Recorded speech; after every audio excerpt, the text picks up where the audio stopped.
Humanitarian crisis, a crisis of the heart and a crisis of the soul. In his first primetime speech, President Trump tried to convince Congress that there is an urgent need for a border wall, urgent enough to keep the government closed.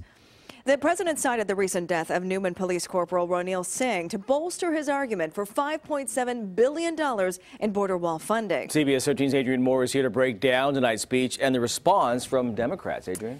Yeah, Tony and Sharon, President Trump called Corporal Singh an American hero whose life was stolen by an illegal immigrant. It was all part of a somber plea urging Congress to fund his long-promised border wall, calling it a choice between right and wrong. But Democrats say the president is only manufacturing a crisis for political gain.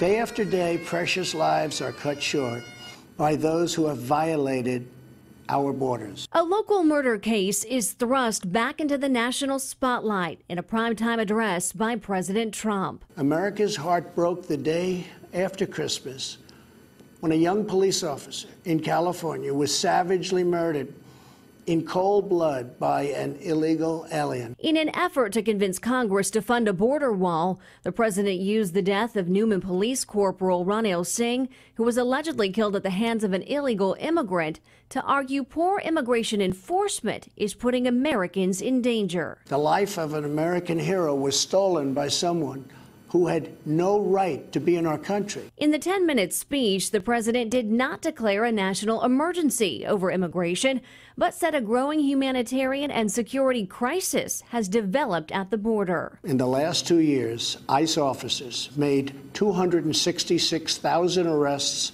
of aliens with criminal records. President Trump's speech was followed by a response from Democratic leaders who've said they won't negotiate with the White House until the government has been reopened. President Trump must stop holding the American people hostage, must stop manufacturing a crisis, and must reopen the government. No president should pound the table and demand he gets his way, or else the government shuts down. Despite those dueling speeches, the president plans to meet with Democratic and Republican leaders Wednesday to see if there can be a solution that ends the shutdown.